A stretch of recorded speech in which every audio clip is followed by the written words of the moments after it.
Em uma noite de fim de verão em 2011, nas impiedosas montanhas da província de Wardak, no Afeganistão, uma missão estava prestes a se desenrolar que testaria os limites das forças de operações especiais americanas. Os riscos eram altos. Um grupo de Rangers do exército estava envolvido em um feroz tiroteio com insurgentes do Talibã, presos e em menor número. Reforços eram urgentes. Um chamado que enviaria uma equipe de elite de SEALs da Marinha, operadores de táticas especiais da Força Aérea e outras forças especiais em direção ao perigo. Não era uma missão comum. O helicóptero que levava esses guerreiros para a batalha era um CH-47 Chinook, uma aeronave modificada projetada para transportar tropas a território hostil. A bordo estavam 38 almas, os melhores dos melhores, escolhidos a dedo em todo o exército, incluindo a Sea, Air and Land Team 6, a famosa unidade responsável pela operação que matou Osama Bin Laden apenas alguns meses antes. Quando o sol se pôs no horizonte, Extortion 17 decolou sob o manto do crepúsculo. A missão era clara: inserir essas forças rapidamente, reforçar os Rangers e garantir a segurança da área. Mas o caminho à frente era perigoso, cercado por combatentes inimigos bem versados no terreno e determinados a atacar o coração da elite militar dos Estados Unidos da América. O que se sucedeu abalaria profundamente as Forças Armadas e o país. O momento suscitou questões complexas sobre inteligência, estratégia e os riscos imprevisíveis enfrentados por quem luta nas sombras. Esta é a história da Extorsão 17, uma missão marcada pela bravura, sacrifício e uma perda trágica que ainda ecoa nos corredores da história militar. Bem-vindo às guerras do mundo. Após os ataques de 11 de setembro, os Estados Unidos lançaram uma campanha global contra o terrorismo, com o Afeganistão se tornando o principal campo de batalha. O terreno acidentado e o inimigo elusivo exigiram a implantação de forças especiais de elite, entre as quais os SEALs da Marinha dos Estados Unidos da América tiveram um papel fundamental. Os SEALs da Marinha, que significa Sea, Air and Land, mar, ar e terra, são conhecidos por sua versatilidade e eficácia em vários ambientes de combate. Dentro deste grupo de elite, o Grupo de Desenvolvimento de Guerra Especial Naval, ou Grupo de Desenvolvimento de Guerra Especial Naval mais comumente conhecido como Sea, Air and Land Team 6, emergiu como um ativo crítico em operações de contra-terrorismo. DEVGRU se especializa em missões de alto risco que requerem precisão e discrição.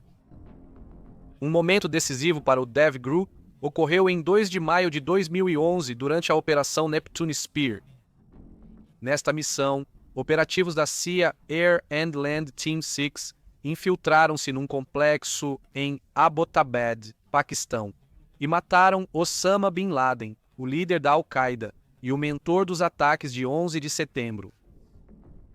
A operação foi executada com notável precisão e marcou uma vitória significativa na luta contra o terrorismo. No entanto, o sucesso da Operação Neptune Spear teve consequências não intencionais. O Talibã paquistanês, também conhecido como Tariq-Taliban Pakistan, jurou retaliar contra os Estados Unidos da América e aliados. Nas semanas seguintes à morte de Bin Laden, o Tariq-Taliban Pakistan assumiu a responsabilidade por vários ataques, incluindo um devastador atentado suicida que matou pelo menos 70 pessoas no noroeste do Paquistão. O grupo afirmou que esses ataques foram atos de vingança pela morte de Bin Laden. Com a continuidade da guerra no Afeganistão, os Estados Unidos da América passaram a depender cada vez mais de helicópteros para a rápida implantação e extração em terrenos desafiadores. O CH-47 Chinook, um helicóptero de carga pesada de rotor duplo, é um cavalo de batalha no transporte de tropas e equipamentos. Apesar de suas capacidades, o tamanho do Chinook e seus padrões de voo o deixavam vulnerável ao fogo inimigo, especialmente de granadas de foguete. Neste cenário volátil, as missões de operações especiais traziam riscos intrínsecos. A dependência de helicópteros para inserir e extrair tropas em territórios hostis ressaltava os riscos enfrentados pelas forças americanas. O cenário estava preparado para missões como Extortion 17, que tragicamente destacaria os perigos da guerra moderna e os sacrifícios daqueles que servem.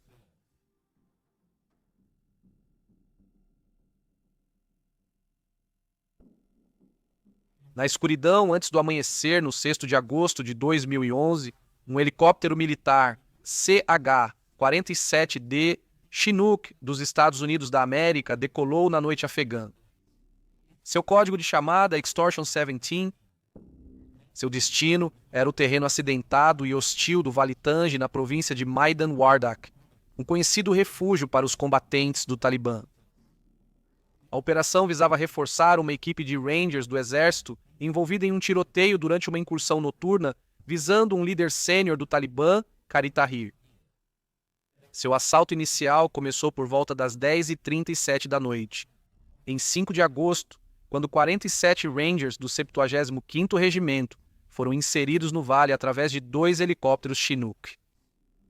O objetivo deles era capturar ou eliminar Tahir, que havia assumido recentemente o comando após a morte de seu antecessor.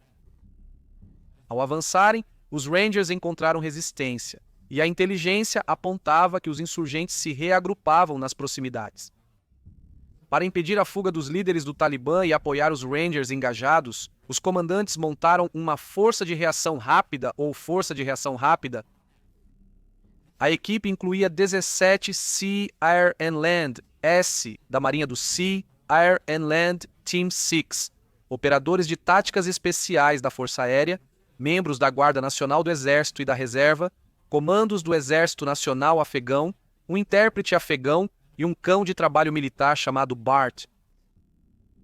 A decisão foi tomada para implantar toda esta força de reação rápida a bordo de um único helicóptero Chinook, Extortion 17, para acelerar seu reforço.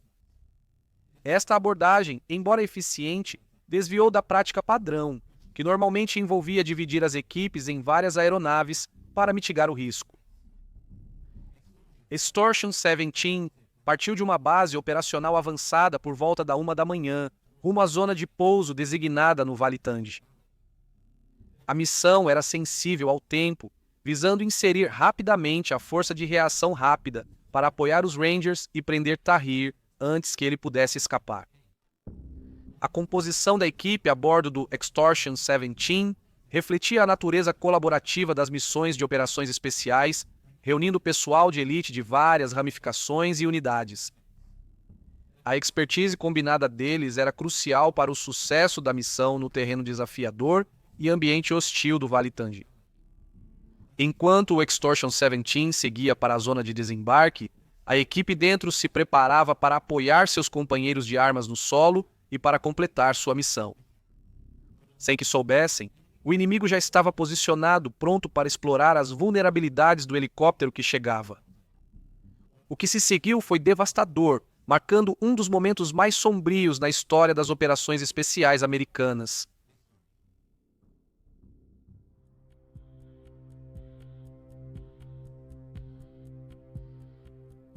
Enquanto o Extortion 17 se aproximava de sua zona de pouso, nos estreitos confins do Vale Tangir, a escuridão era apenas quebrada pelo brilho de sinalizadores distantes e o zumbido das hélices. A bordo estavam 38 almas, forças de operações especiais de elite, parceiros afegãos e tripulação experiente, entrando no que deveria ter sido uma missão de reforço exemplar. O vale, cercado por cumes íngremes, oferecia poucas opções de aproximação, com o caminho do helicóptero sendo ditado pelo terreno tanto quanto pela tática. Um avião AC-130 forneceu cobertura aérea. A tripulação a bordo relatou movimento no solo, possíveis insurgentes, mas não foram autorizados a engajar. As regras de engajamento da época eram rigorosas. A menos que uma ameaça direta fosse confirmada, ataques preventivos não poderiam ser autorizados. A capitã Johnny Marques, a oficial de controle de fogo a bordo do navio de guerra, lembrou-se mais tarde de assistir insurgentes se movendo taticamente, uma frase que ainda parecia assombrá-la. Ela disse mais tarde em uma entrevista citação, eles estavam observando a aeronave. Eles sabiam exatamente o que estavam fazendo, fim da citação. Ela pediu permissão para se envolver, foi negada abaixo do Chinook preparado para descer, diminuiu para cerca de 58 milhas por hora, caindo para uma altitude de cerca de 100 a 150 pés. A zona de pouso estava a apenas segundos de distância, quando duas luzes brilhantes irromperam de um complexo na encosta da colina. Granadas propelidas por foguete indo diretamente em direção ao helicóptero. Aparentemente, os combatentes do Talibã, possivelmente avisados sobre os movimentos da coalizão mais cedo naquela noite, montaram uma emboscada apressada. Um dos RPGs errou, mas o segundo não. Ele atingiu o rotor traseiro da aeronave com uma precisão devastadora. Com o rotor de cauda cortado, o Extortion 17 começou a girar violentamente. Então ele despencou do céu, caindo em um leito de riacho seco. O impacto matou todos a bordo na hora. O horário local era 2h38 da manhã. Não houve sobreviventes. De volta ao comando, a resposta foi imediata, mas caótica.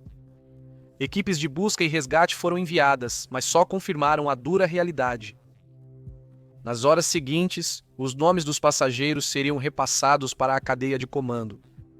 Nomes que incluíam os 17 membros do Sea, Air and Land Team 6, 5 pessoal de apoio da Guerra Naval Especial e membros do 160º Regimento de Operações Especiais de Aviação, conhecido como Night Stalkers. As perguntas começaram imediatamente, porque tantos membros da elite foram transportados em uma única aeronave. Porque o mesmo caminho de inserção foi usado 2 vezes em uma noite, um padrão conhecido por ser arriscado em missões anteriores. E por que uma ameaça suspeita foi observada sem engajamento? Um ranger não identificado envolvido no tiroteio inicial comentou mais tarde: "Você não precisa ser um tático para ver o risco ali. Um helicóptero, uma abordagem, mesma rota. É como jogar uma moeda em uma tempestade." Fim de citação.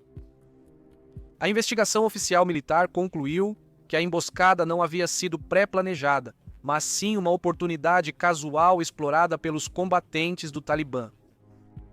No entanto, para as famílias dos caídos e alguns dentro da comunidade de operações especiais, a perda pareceu menos como azar e mais como uma falha de julgamento, um resultado que poderia ter sido evitado com algumas decisões diferentes. O que aconteceu naqueles segundos finais, num piscar de olhos, num acidente, reverberaria por anos entre as fileiras do Exército dos Estados Unidos da América, especialmente entre a Irmandade dos Operadores Especiais, que sabiam que, mesmo entre os melhores, não havia garantias na guerra.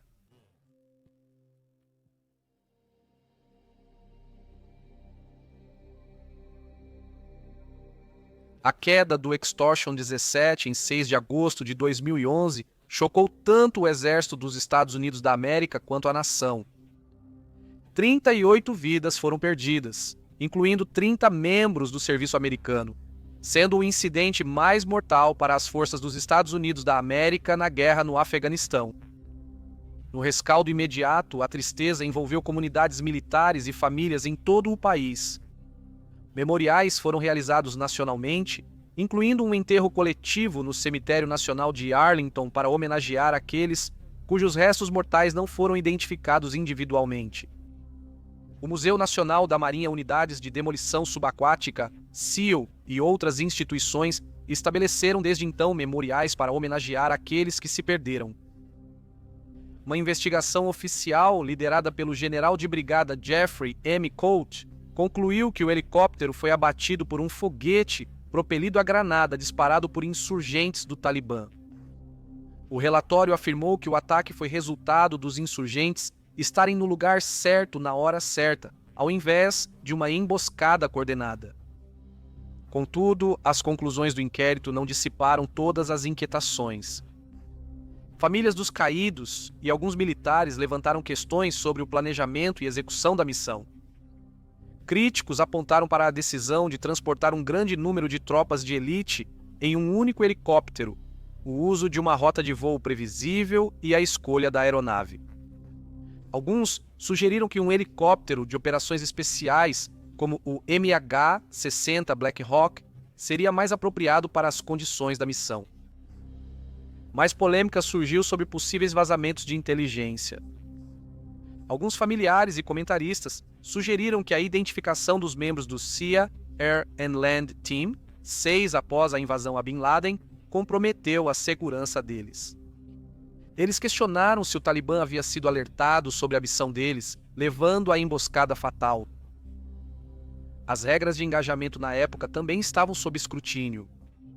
A capitã Johnny Marques, a oficial de controle de fogo no canhoneiro AC-130 que acompanhou a Extortion 17, expressou preocupações mais tarde de que as regras a impediram de tomar uma ação preventiva contra suspeitos de insurgência na área. Ela acreditava que, se tivesse sido autorizada a engajar os alvos, poderia ter evitado essa tragédia. Essas controvérsias suscitaram pedidos de mais investigações. Em 2013, familiares dos SEALs caídos realizaram uma coletiva de imprensa exigindo respostas e responsabilização. Eles acusaram a administração Obama de colocar seus entes queridos em perigo ao publicar detalhes sobre o envolvimento da equipe Sea, Air and Land 6 na operação contra Bin Laden. Mas, apesar dessas preocupações, o Departamento de Defesa manteve que o planejamento e a execução da missão estavam de acordo com os procedimentos padrão e que não havia evidências de uma emboscada coordenada ou um vazamento de inteligência. A tragédia do Extortion 17 permanece um capítulo sóbrio na história militar dos Estados Unidos. Isso gerou debates sobre segurança operacional, planejamento de missões e os desafios enfrentados pelas forças especiais em ambientes hostis. A perda continua a ser honrada através de memoriais e lembranças, garantindo que os sacrifícios feitos nunca sejam esquecidos.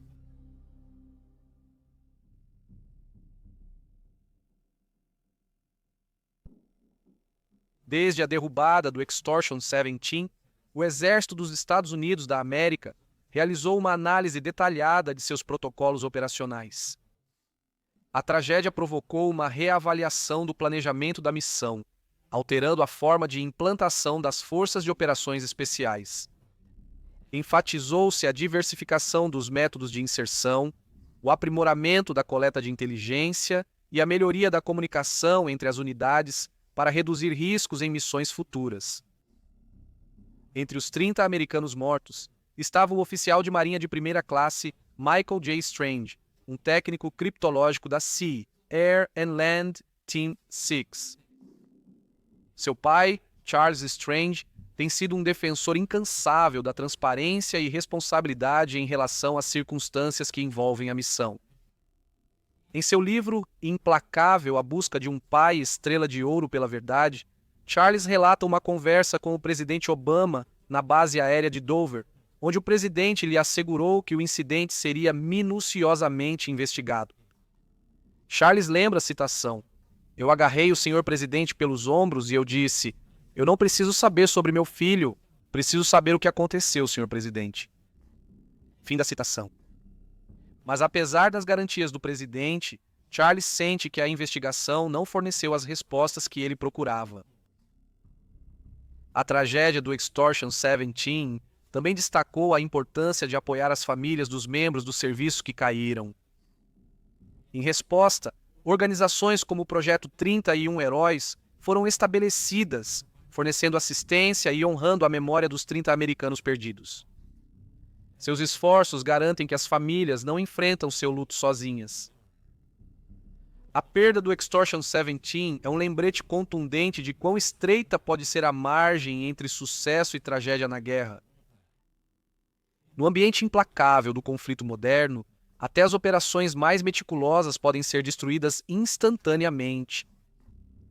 A bravura daqueles a bordo fala sobre seu compromisso, mas também revela a natureza brutal e imprevisível da guerra, onde o custo é frequentemente medido em vidas perdidas cedo demais.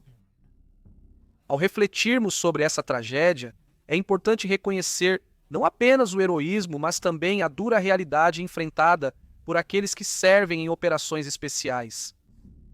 O trabalho deles exige confrontar perigos que a maioria não consegue imaginar, e seus sacrifícios destacam o profundo custo humano por trás de cada missão. A guerra é brutal, indiscriminada e implacável, uma verdade que permanece, independentemente de quão elite possam ser os guerreiros envolvidos.